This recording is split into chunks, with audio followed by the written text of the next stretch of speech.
Hello everyone, इस lecture में हम लोग डिस्कस करने वाले हैं ट्रांजिस्टर। पीएन जंक्शन हम बहुत अच्छी तरीके से पढ़ चुके हैं। पीएन जंक्शन से ही हमने डायोड को एक्सप्लेन किया। प्रैक्टिकली इस पूरे चैप्टर में हम थ्योरी पढ़ रहे हैं। यहां पे भी थ्योरी की ही चर्चा होगी।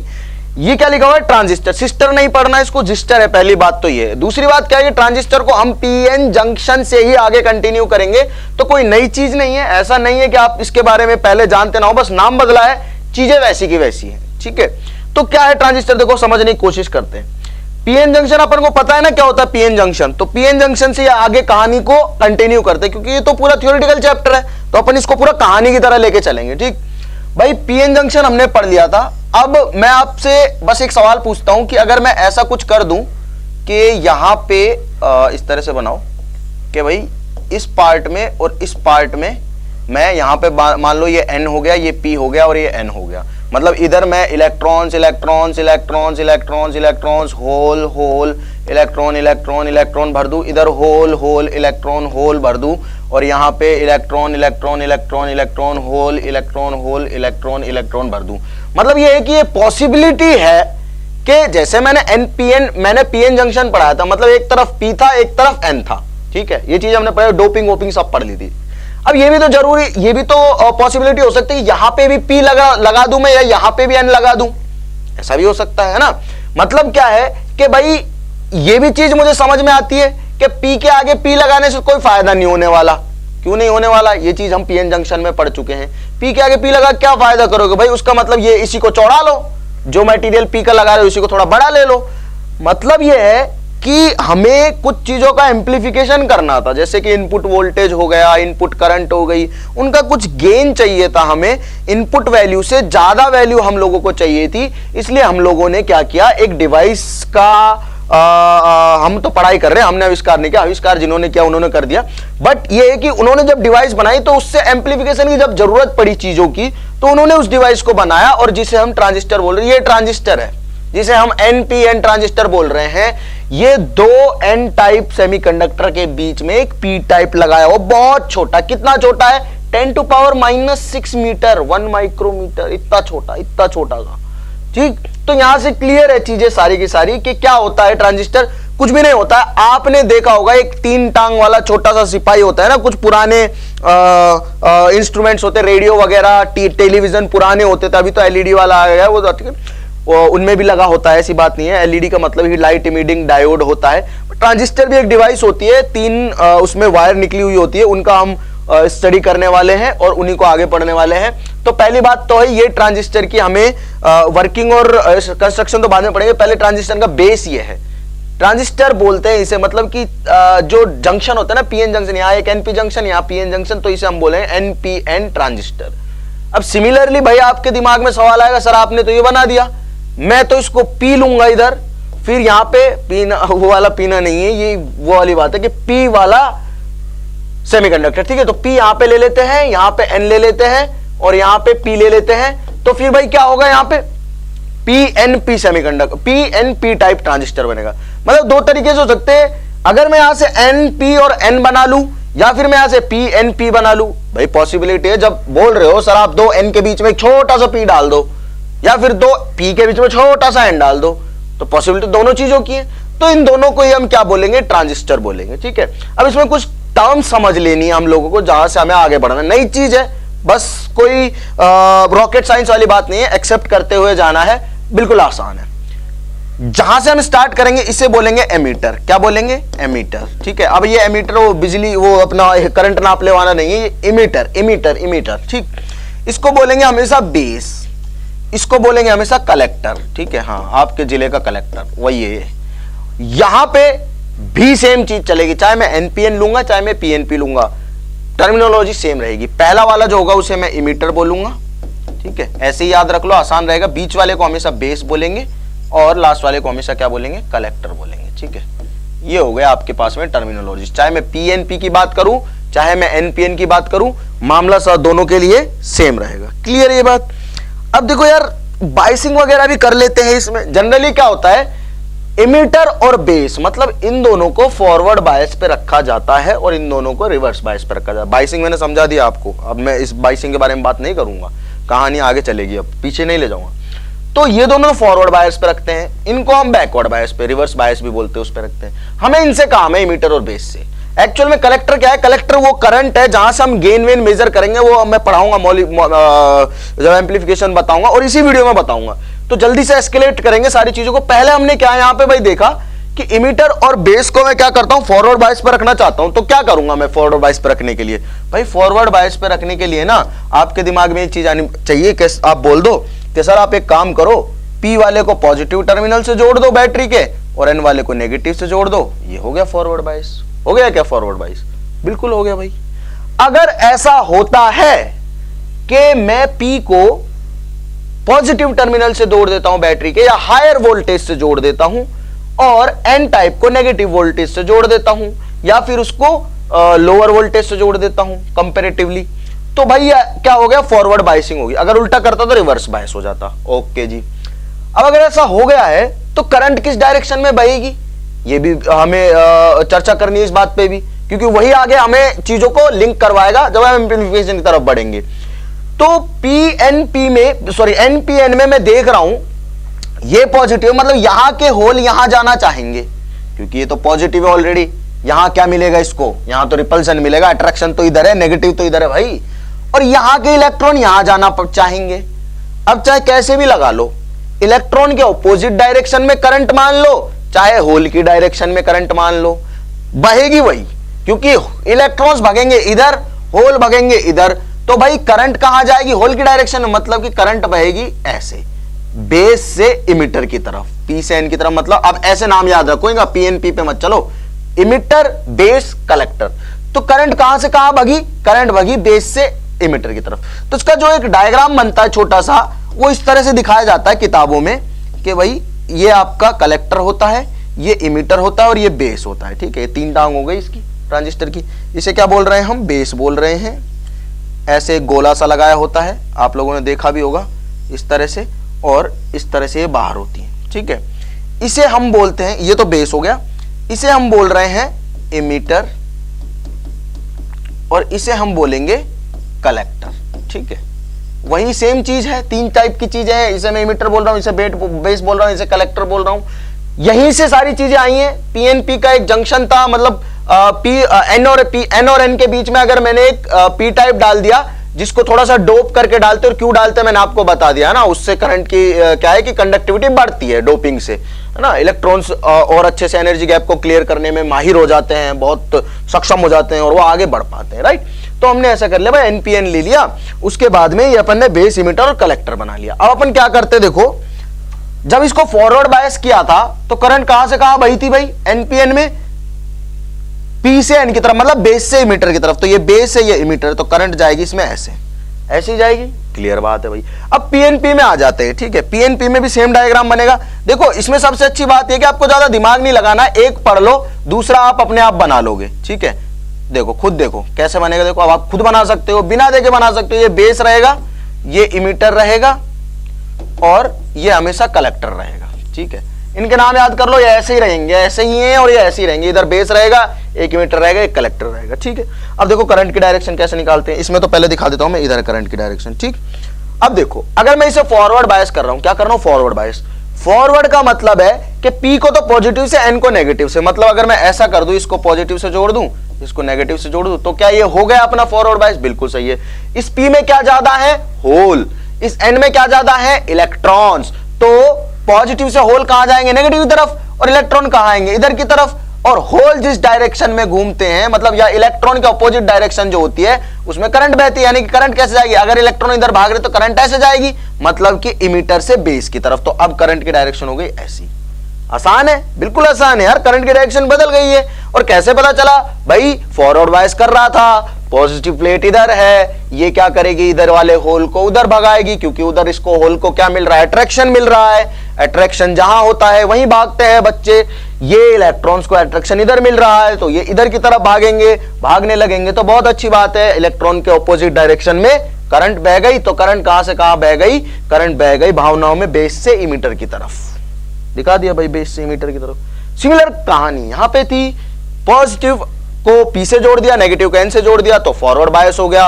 और फिर हमें पता चला कि यहां नेगेटिव है तो यहां इलेक्ट्रॉन ज्यादा है, वो इधर की तरफ भागेंगे, रिपल्सन होगा, यानी कि इलेक्ट्रॉन अगर इधर की तरफ भागेंगे तो इधर क्या हो जाएगी, करंट हो जाएगी, करंट इधर हो गई तो ये कहां से कहां गई, इमिटर से बेस, तो इमिटर से बेस की तरफ बना दिया, करंट की डायरेक्शन निकालना आ गई। इंपॉर्टेंट चीज है, कुछ भी पूछा जा सकता है, बेसिक है लेकिन अंडरस्टैंड करने के लिए आसान है। ये समझने के साथ ही हम थोड़ा सा बाइसिंग की तरफ और चल देते हैं और हम वर्किंग ऑफ ट्रांजिस्टर समझ लेते हैं। ये जो डायग्राम है ना, ये बिल्कुल टिपिकल डायग्राम है ट्रांजिस्टर का। ये अगर ऐसा डायग्राम दिख जाए ना, इसे हम बोलते हैं कॉमन बेस। जैसे ये मैंने लिखा हुआ है, ये हमेशा बेस होता है और ये दोनों क्या होते हैं, इमीटर और कलेक्टर होते हैं। ठीक है, ऐसा होता है ना ट्रांजिस्टर, ऐसा बना, ये बेस होता है, ये इमीटर और ये कलेक्टर होता है, ऐसा ही बोल रहे हैं हम। ठीक है भाई, यानी कि बीच में जो होता है वो हमेशा बेस रहेगा, एक साइड इमीटर एक साइड कलेक्टर रहेगा, बीच में हमेशा बेस आएगा, तो ये बीच वाली वायर ना, ये तो हमेशा बेस बनेगी। अगर ऐसा डायग्राम लिख दिया, इसे बोलते हैं हम कॉमन बेस बाइसिंग। क्या बोल रहे हैं, कॉमन बेस। कॉमन बेस का मतलब क्या है कि जो बेस है ना, इसको ग्राउंड कर दिया, 0 वोल्टेज पे ले गया हूं मैं। ठीक है, सेम डायग्राम में अगर इमीटर के लिए बनाता, मतलब कि मैं बेस को मतलब इसको ऐसा भी तो बना सकता हूं ना, जैसे ये है, ऐसे रखा हुआ है भाई ये। ठीक है, हो सकता, अभी तो मैंने इसको ग्राउंड किया, हो सकता है मैं इसको ग्राउंड कर देता तो देखो ये कॉमन इमीटर बन जाता, और अगर मैं इसको ग्राउंड कर देता तो इन दोनों का बनता, यानी कि ये वाला क्या बन जाता, कॉमन कलेक्टर बन जाता। तो तीनों ही बाइसिंग पॉसिबल है, कॉमन बेस भी पॉसिबल है, कॉमन इमीटर भी पॉसिबल है और कॉमन कलेक्टर भी पॉसिबल है। अब भाई होगा क्या, पहले तो अपन क्या करते हैं, अपन जनरली अपने को पता, अपन एनपीएन के लिए चर्चा करेंगे। ठीक है, एनपीएन के लिए बार बार नहीं बताऊंगा, एनपीएन के लिए चर्चा करेंगे, सेम ही कहानी पीएनपी के लिए रहेगी। अगर आपको समझ में आ रहा है तो आप किसी के लिए भी कोई भी डेरिवेशन कर सकते हैं, बहुत आसान है, और डेरिवेशन तो चुटकी में होगा, एक ही लाइन में गेन निकालना सिखा दूंगा, जो कि मेन और सबसे इंपॉर्टेंट चीज है। ठीक है, और फिर इसकी छोटी छोटी चीजें जो मुझे लग रहा है कि मैंने स्किप कर दी, जैसे zener diode, light emitting diode, photo diode, वो बहुत आसान चीजें, उनके बारे में आपको चिंता करने की जरूरत नहीं है, वहां से सवाल अगर पूछा भी जाएगा तो भी मैं वो कवर कर लूंगा, अभी हमारे पास बहुत टाइम है। ठीक, एनपीएन आ गया भाई, बहुत सही बात है।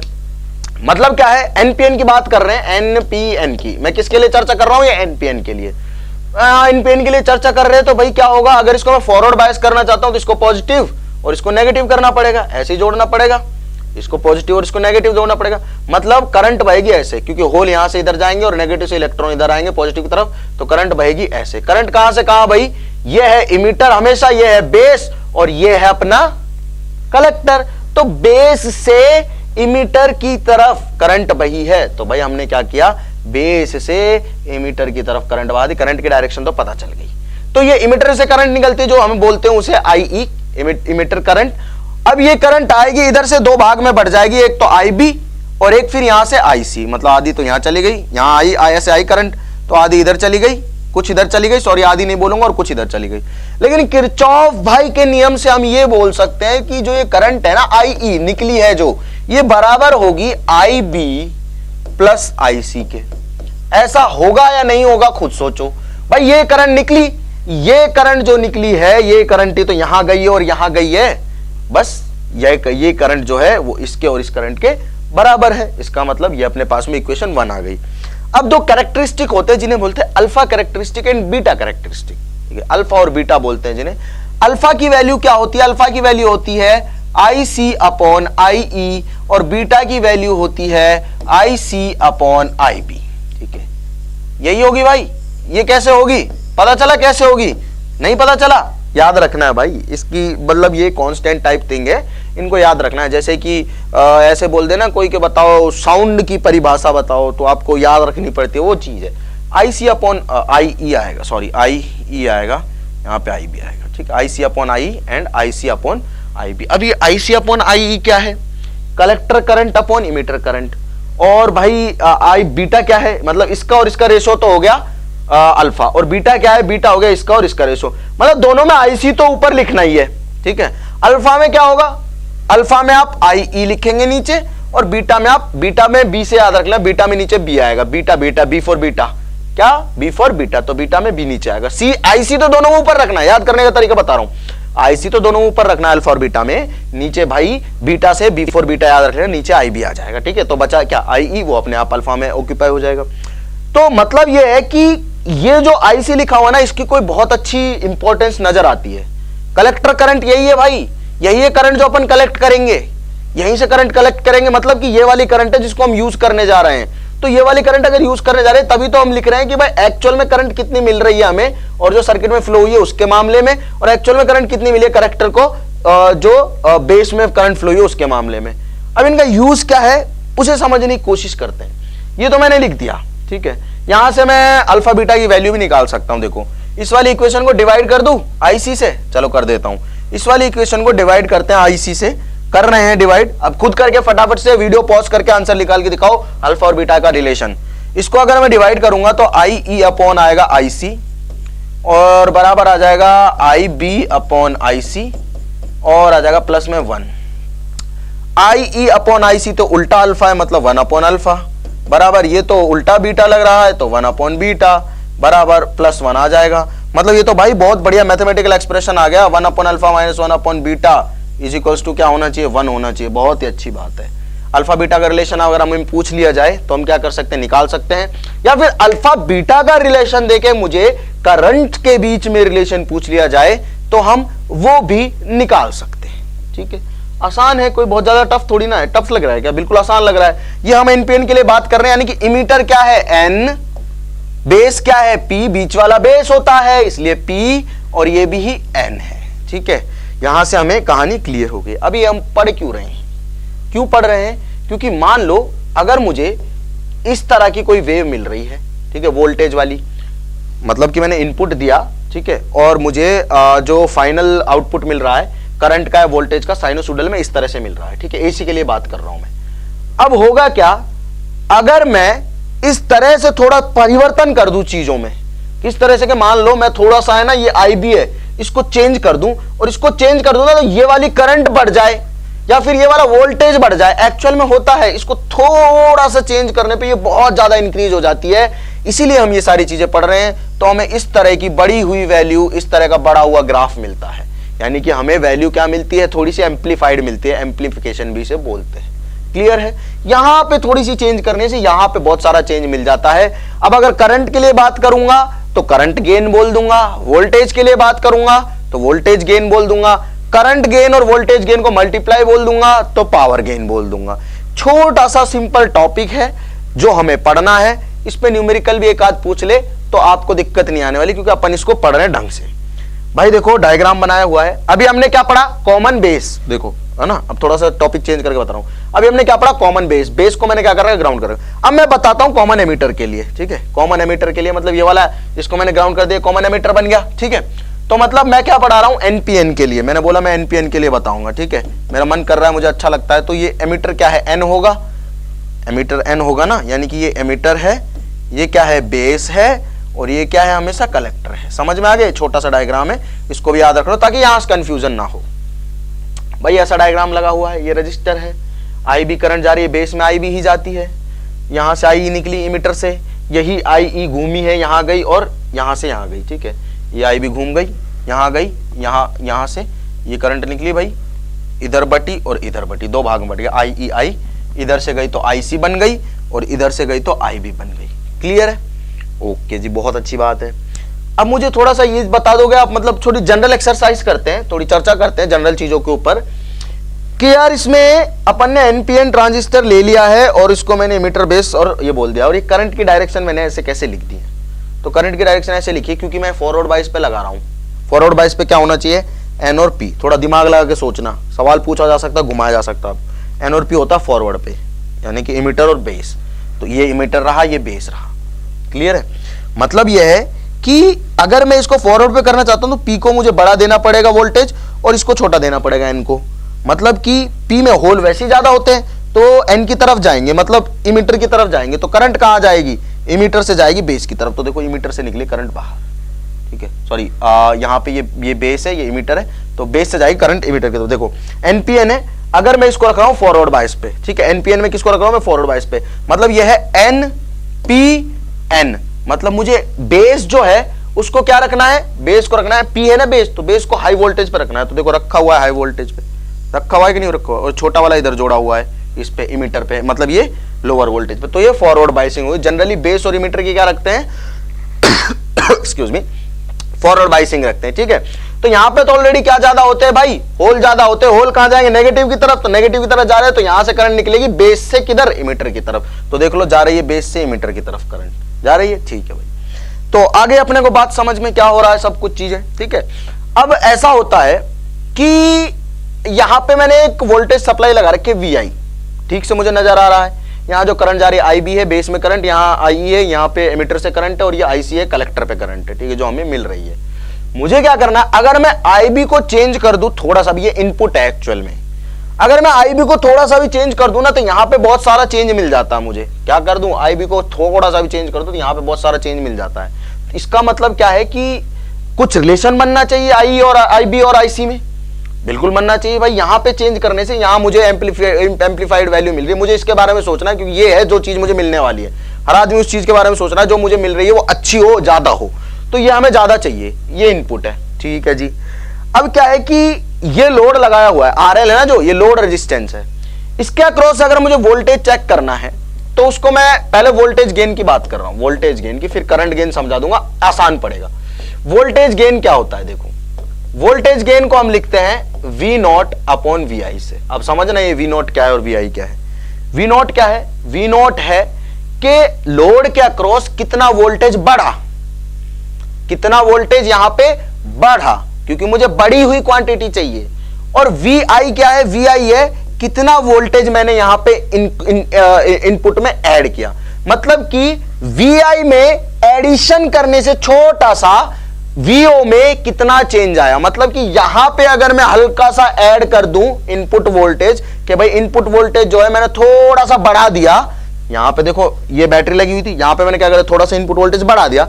जैसे मैंने इनपुट वोल्टेज बढ़ाया तो मेरा आउटपुट वोल्टेज का क्या हुआ, मतलब आउटपुट वोल्टेज में कितना चेंज आया, वो चेंज आउटपुट वोल्टेज में V0 है। क्या है ये, चेंज इन वोल्टेज या change in potential across load लिख लेंगे, change in potential across load. और नीचे क्या है, ये है अपना change in input voltage. Input voltage को थोड़ा सा बढ़ाया, कितना चेंज हुआ इनपुट वोल्टेज कि अपना VO बहुत ज्यादा चेंज हो गया, तो इसे हम बोलते हैं वोल्टेज गेन। मतलब कितना अपने को मिला डिवाइडेड बाय अपन ने कितना दिया, ऐसी चीज है। गेन क्या होता है, अपने को मिला कितना, मतलब मान लो किसी ने मुझे 100 रुपए दिए, मैंने उसको 50 रुपए दे दिए वापस, मतलब क्या है, मतलब मैंने उसको 50 दिए किसी को, उसने मुझे 100 दिए, तो मैं 50 के फायदे में हूं ना, तो वो मेरा गेन हो गया। सेम ही चीज है, दिया कितना डिवाइडेड बाय सॉरी अपने को मिला कितना डिवाइडेड बाय अपन ने दिया कितना, तो अपने को मिला है VO। एक्चुअल में ये है बड़ी हुई क्वांटिटी जो हमें मिली है, एक्चुअल क्वांटिटी नहीं कि कितना चेंज होकर मिला, कितनी बड़ी क्वांटिटी डिवाइडेड बाय ये तो है कितनी बड़ी क्वांटिटी, वो 50 रुपए, जैसे कि मैंने 50 दिए, किसी ने मुझे 100 दे दिए, यही काम हो रहा था। तो मतलब बढ़ा कितना मेरा 50 डिवाइडेड बाय इनपुट कितना दिया मैंने, इनपुट मतलब कितना बढ़ाया, ऐसे दो बार आप रीडिंग मान के चलो, चलो छोड़ो इसको, ऐसे मत सोचो, एग्जांपल गलत हो जाएगा। वोल्टेज गेन की बात कर रहे हैं, यहां मान लो अपन ने स्टार्टिंग में 2 वोल्ट दिया, यहां मिल रहा था 5 वोल्ट, यहां 3 करते यहां मिल गया 15, तो यहां कितना बढ़ा, 5 से 15 हो गया 10 बढ़ गया, तो VO हो गया 10। यहां कितना बढ़ाया, 2 से 3 1 बढ़ाया, तो 10/1 यानी कि वोल्टेज गेन आ गया 10। आसान, इजी बिल्कुल, ये वाला एग्जांपल से।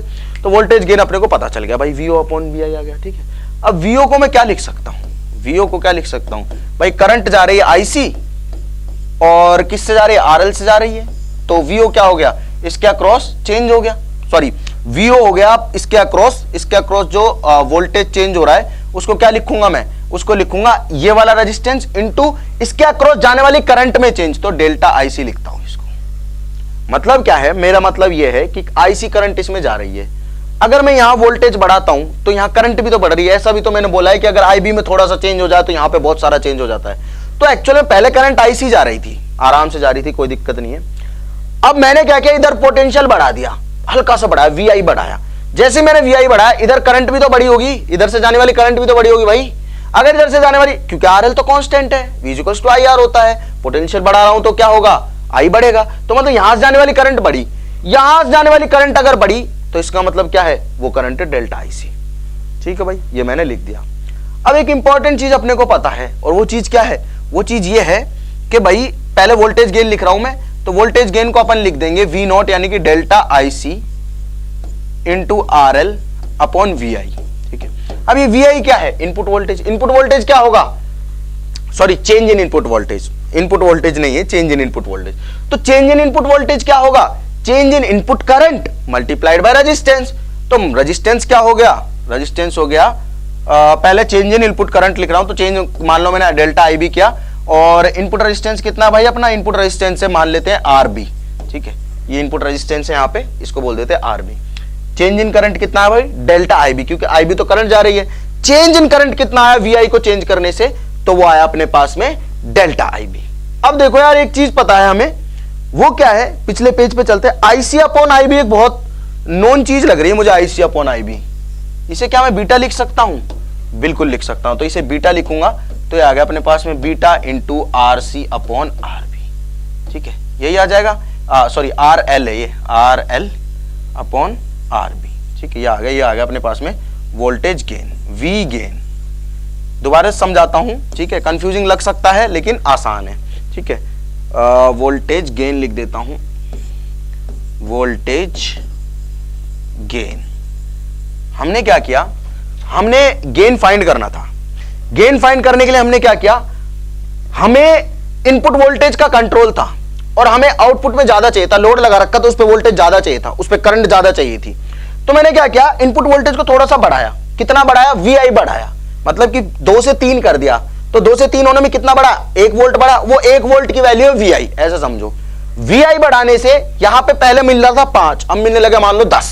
तो कितना बढ़ा, 5 से 10 बढ़ा, यानी कि 5 वोल्टेज बढ़ा, तो वो 5 होगा वी नॉट। तो वी नॉट अपॉन वी आई, कितना बड़ा आउटपुट डिवाइडेड बाय कितना मैंने बढ़ाया इनपुट।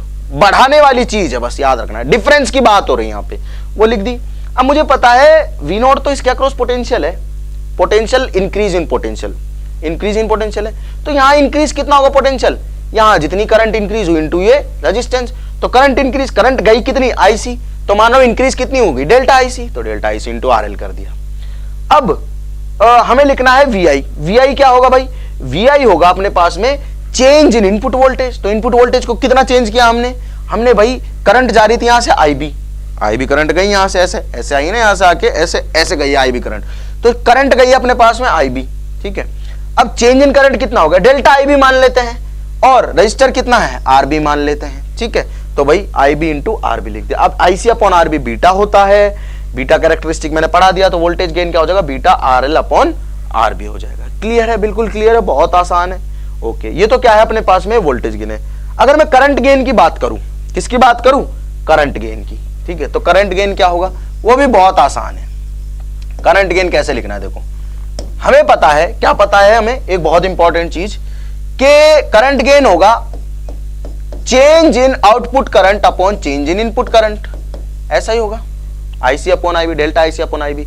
और delta IC upon I B क्या है भाई, ये तो बीटा के बराबर है, क्योंकि देखो आईसी अपॉन आई बी को मैं बीटा बोल रहा हूं, तो इसका मतलब चेंज इन आईसी बटे चेंज इन आई बी भी तो बीटा ही होगा, तो ये तो आ गया बीटा के बराबर। तो आई जी जो आ गया करंट गेन, वो आ गया अपने पास में, आई गेन जो आ गया वो आ गया बीटा।